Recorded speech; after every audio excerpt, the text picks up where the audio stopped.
Hello guys और स्वागत है आप सबका विलेन सागा के सीजन 2 के एपिसोड 17 में। दोस्तों पिछले एपिसोड में हमने देखा था एइनार गार्डर बन के छलावा करने की कोशिश कर रहा होता है, लेकिन स्नेक उसे समझ जाता है और वो वापस आ जाता है, जहां पे उसकी फाइट होने लगती है थॉरफिन से। अब हम देखेंगे आगे की स्टोरी एपिसोड 17 से।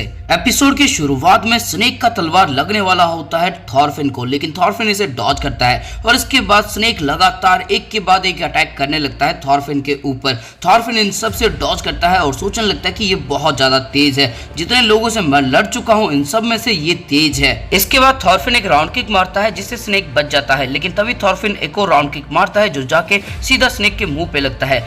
थॉरफिन थोड़ा पीछे आता है और सोचने लगता है कि स्नेक तलवार का मुड़ा हुआ हिस्सा इस्तेमाल कर रहा है, इसीलिए वो डैगर रेंज में भी इतनी अच्छी फाइट कर पा रहा है। और हम स्नेक को देखते हैं जो सोच रहा होता है कि उसके हाथों में कोई हथियार नहीं है, मैं मिकला गार्ड का एक वॉरियर हूँ, उसके बावजूद मैं उसे एक बार भी नहीं मार पाया हूँ, उसे छू तक नहीं पाया हूँ। ये कोई मजाक नहीं रहा, वो तो सच में एक मॉन्स्टर है। किस तरह का मॉन्स्टर है ये। इसके बाद थॉरफिन बहुत ही तेजी से आगे बढ़ता है स्नेक की तरफ और एक जोरदार पंच मारने वाला होता है, लेकिन स्नेक भी अपना तलवार घुमा लेता है। ये दोनों एक दूसरे को डॉज कर लेते हैं, लेकिन तभी थॉरफिन इसके पेट के ऊपर एक जोरदार अटैक कर देता है और सोचने लगता है कि मुझे बस एक और लात मारना है इसे, और ये तेजी से एक राउंड किक मारने के लिए जाता है, लेकिन तभी स्नेक भी अपनी तलवार घुमाता है जिसकी वजह से इसको डॉज करना पड़ता है। इसके बाद स्नेक अपनी तलवार से अटैक कर देता है, लेकिन थॉरफिन तभी अचानक से गायब हो जाता है। हम देखते हैं थॉरफिन नीचे झुक चुका होता है और अपने पैरों की मदद से नीचे गिरा देता है स्नेक को और एक पंच मारने वाला होता है, लेकिन स्नेक गिरते वक्त भी तलवार को घुमा देता है जिसकी वजह से थॉरफिन के गालों पे एक कट लग जाता है। इसके बाद ये दोनों थोड़ा सा पीछे हट जाते हैं और एक साथ बोलते हैं ये तो बहुत ज्यादा ताकतवर है। इसके बाद थॉरफिन सोचता है इतना ताकतवर वॉरियर इस खेतों में क्या कर रहा है,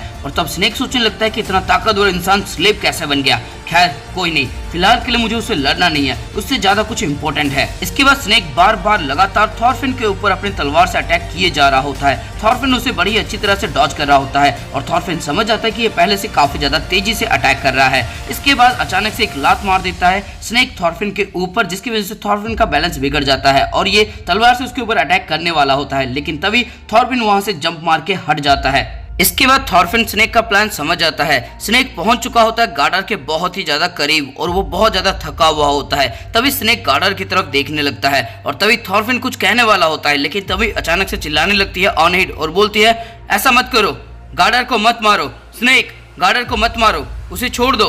इसके बाद स्नेक बोलता है इतना स्वार्थी मत बनो ऑन हिट, इसने मेरे 5 साथियों को मार दिया, मैं इसे अनदेखा नहीं कर सकता। तभी सेवर्कल बोलते हैं मैं उसकी भरपाई कर दूंगा, तुम्हें जितना चाहिए मैं उतना दूंगा, मेरे सारे जमीन रख लो। और तभी स्नेक चिल्ला के बोलता है कि ग्रैंडपा ये पैसों की बात नहीं है, अब चुप रहिए। मैं मानता हूँ कि मैं और मेरे साथी सब के सब बेवकूफ हैं, जिंदगी में हमारा कोई मकसद नहीं है और पहले हमने जो काम किया है उसकी वजह से हम अपना असली नाम का इस्तेमाल तक नहीं कर सकते, लेकिन इसका मतलब ये नहीं है कि हम सब मर जाएं। क्या गार्डर की जिंदगी 5 लोगों की जिंदगी से ज्यादा कीमती है? ऑन हिट थॉरफिन बताओ गार्डर की जिंदगी की कितनी कीमत है? इसके बाद ऑन हिट और थॉरफिन कुछ बोल नहीं पाते। इसके बाद स्नेक बोलता है दोनों एक ही है ना, सबकी जिंदगी बराबर है ना, यानी कि एक जान के बदले दूसरी जान। और इसके बाद ये अपनी तलवार गार्डर के सीने के अंदर गाड़ देता है, जिसको देख के बहुत ज्यादा हैरान हो जाती है ऑन हिट। वो बहुत ही ज्यादा सदमे में चली जाती है और अपने घुटनों के बल बैठ जाती है। इसके बाद स्नेक बोलता है क्या तुम और लड़ना चाहोगे, क्या तुम गार्डर का बदला लोगे? लेकिन थॉरफिन कुछ नहीं बोलता और इसके बाद स्नेक बोलता है ऑन हिट तुमने गार्डर की रस्सियां खोली थी, तुम दोनों को इसकी सजा मिलेगी, जब तक मास्टर नहीं आ जाते तुम्हें बांध के रखा जाएगा। लेकिन तभी अचानक से गार्डर उठ जाता है, ये उसे देख के अपनी तलवार निकालने की कोशिश करता है, लेकिन उससे पहले गार्डर इसका गला दबोच लेता है। ये अपने आप को छुड़ाने की कोशिश करता है लेकिन छुड़ा नहीं पाता, तलवार घुमाने की कोशिश करता है लेकिन उससे भी कोई फायदा नहीं होता। इसके बाद स्नेक बेहोश हो जाता है। तभी थॉरफिन बोलता है गार्डर बस करो, अब उसे जाने दो, तुम उसका और गला दबाओगे तो वो मर जाएगा। और वो छुड़ाने की कोशिश करता है स्नेक को गार्डर से, लेकिन छुड़ा नहीं पाता, वो बहुत ही ज्यादा ताकतवर होता है।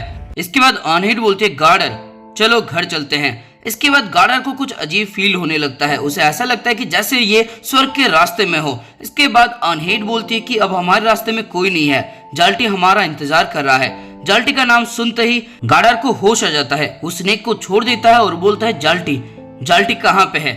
इसके बाद थॉरफिन देखता है गार्डर के पीठ से भी बहुत खून आ रहा होता है, यानी कि वो तलवार इसके सीने के आर पार हो चुकी है। इसके बाद ऑन हिट बोलती है वो तुम्हारे भाई बिरका के साथ है, फाइट शुरू होने से पहले ही मैंने उसके बिरका का साथ भेज दिया था उसकी सेफ्टी के लिए।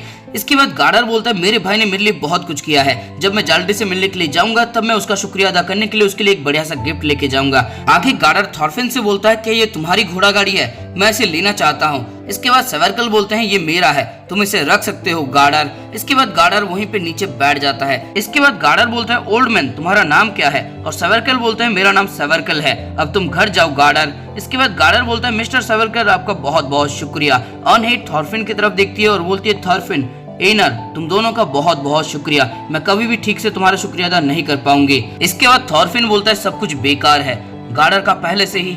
और इसके बाद अनहेड आंखें बंद करती है और बोलती है सब कुछ ठीक है, अब हमें जाने दो।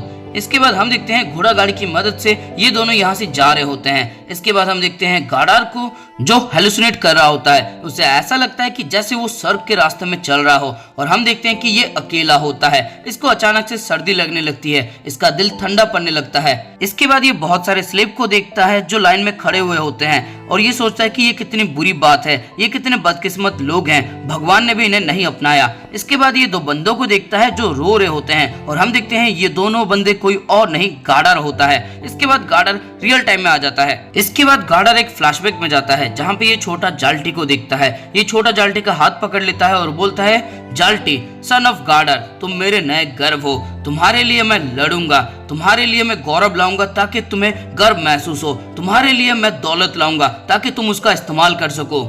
इसके बाद जाल्टी रोने लगता है। गार्डर उसे चुप कराने की कोशिश करता है और थोड़ी देर बाद जाल्टी चुप हो जाता है। इसके बाद हम देखते हैं जाल्टी थोड़ा बड़ा हो चुका है, वो उठने की कोशिश कर रहा होता है, चलने की कोशिश कर रहा होता है, जिसे देख के अनहेड और गार्डर बहुत ही ज्यादा खुश हो जाते हैं। गार्डर को बहुत ज्यादा सुकून मिलता है। इसके बाद हम देखते हैं गार्डर जाल्टी का डायपर चेंज करने की कोशिश कर रहा होता है, लेकिन जाल्टी इसके ऊपर मुंह देता है। इसके बाद हम अनहेड को देखते हैं जो कपड़े सुखा रही होती है। तभी जाल्टी चलता हुआ आ जाता है अनहेड के पास, जिसको देख के अनहेड को बहुत ज्यादा खुशी होती है, और गार्डर दूर से ही इन्हें देख रहा होता है और उसे बहुत ही ज्यादा सुकून मिलता है। इसके बाद हम गार्डर को स्माइल करता हुआ देखते हैं और उसका खून बहुत ज्यादा बह रहा होता है। इसके बाद हम देखते हैं गार्डर ने एक बंदे को मार दिया होता है फाइट में, और यहाँ पे अनहेड ये सारा नजारा देख रही होती है। इसके बाद गार्डर जाल्टी के पास आता है और अपने खून भरे हाथों से ही जाल्टी के गालों को छूने लगता है। और अगर तुम्हें ठीक से याद हो तो ये सीन हमने पहले एपिसोड में ही देख रखा था, लेकिन हम ना तब जाल्टी को जानते थे, ना गार्डर को, ना ही अनहेड को। इसके बाद गार्डर फिर से स्वर्ग के रास्ते में आ जाता है, जहां पे एक गार्डर दूसरे गार्डर को बुरी तरह से पीट रहा होता है, और इसके बाद ये रियल टाइम में भी आ जाता है और बोलता है दौलत, गर्व। और इसके बाद अनहेड बोलती है गार्डर, और तब गार्डर बोलता है जाल्टी को कितने साल हुए हैं, 8, 9। और इसके बाद अनहेड बोलती है उसे 6 साल हुआ है। इसके बाद गार्डर बोलता है ओह मुझे माफ करना, जब मैं स्लेव बन गया था तब मैंने गिनती बंद कर दी थी, ये बहुत ही शर्म की बात है, 6 साल हो गए, मैंने उसका बचपना भी नहीं देखा, जब मैंने उसे आखिरी बार के लिए देखा था तब वो 1 साल का था, अभी तक तो शायद वो हमें भूल भी चुका होगा। वो मेरा बेटा है, वो बहुत ही ज्यादा शरारती होगा, मैं गारंटी दे सकता हूँ कि अभी तक तो उसने घोड़ा की पूंछ में आग भी लगा दिया होगा। इसके बाद अनहेड बोलती है तुमने बचपन में ये किया था, और गार्डर बोलता है हाँ मैं बहुत शरारती हुआ करता था, मैंने अपने पापा को बहुत सताया है, जब जाल्टी बड़ा हो जाएगा तो शायद वो कहेगा कि उसको एडवेंचर पे जाना है, हर लड़का यही कहता है, लेकिन मैं उसे जाने नहीं दूंगा। इसके बाद ये अनहेड का हाथ पकड़ लेता है और उसके गोदी में सो जाता है। अनहेड बोलती है गार्डर, और अनहेड बहुत ही ज्यादा भावुक हो जाती है, वो गार्डर का हाथ पकड़ लेती है, और तब गार्डर बोलता है घबराओ मत, मैं ठीक हूँ, बस थोड़ा सा थक गया हूँ, मुझे थोड़ा सा आराम करने दो। इसके बाद अनहेड की आंखों से आंसू आने लगते हैं, वो गार्डर का सर सहलाने लगती है, और इसके बाद गार्डर फिर से हेलुसिनेट करने लगता है, जहाँ पे ये अपने घर के अंदर होता है, अधमरी हालत में होता है, और वहाँ पे जो असली वाला यानी कि उस टाइम का जो गार्डर होता है वो लड़ने के लिए जाने के लिए तैयार हो जाता है, जिसको देख के इसे बुरा लगता है। ये उसे रोकने के लिए अपना हाथ आगे बढ़ाता है, लेकिन तभी दरवाजा बंद हो जाता है। इसके बाद गार्डर रियल टाइम में आता है और बोलता है अनहेड जाल्टी मैं फिर कभी तुम्हें नहीं छोड़ूंगा।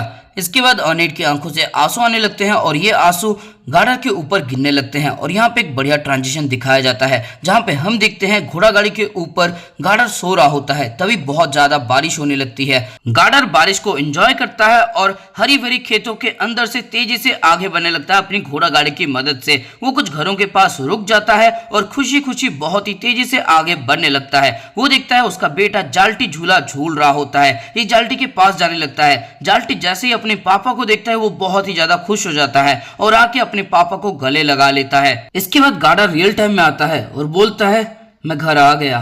और इसके बाद अनहेड रोते हुए बोलती है welcome home girder, welcome home.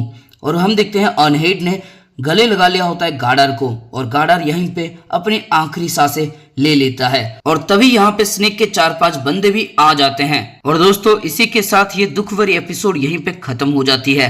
अभी तक जितने एपिसोड मैंने देखे हैं विनलैंड सागा का सबसे ज्यादा दुख भरा एपिसोड तो मुझे यही लगा। इस एपिसोड को देखते वक्त पर्सनली मैं 2 बार रो चुका हूँ, लेकिन इसके बावजूद भी कुछ लोग ये कहते हैं कि एनीमे बच्चों के लिए है, कभी देख के तो देखो। तो दोस्तों इस एपिसोड को देखने के बाद आपके दिल में भी बहुत ज्यादा दर्द हुआ हो तो इस वीडियो को लाइक कर देना, कमेंट करके कुछ भी अच्छा सा लिख दो। और दोस्तों अगर तुम्हें लगता है कि विनलैंड सागा के अंदर जो कुछ भी डार्कनेस था बस यहीं तक था तो तुम गलत हो। आगे स्टोरी और भी ज्यादा डार्क होने वाली है, बहुत ही ज्यादा डार्क होने वाली है। उसके लिए अपने आप को तैयार रखना और अगर चैनल पर नए हो तो फिर चैनल को सब्सक्राइब कर दो और उसके बाद घंटा या फिर घंटी जो भी तुम्हें दिखेगा उसको बजा देना।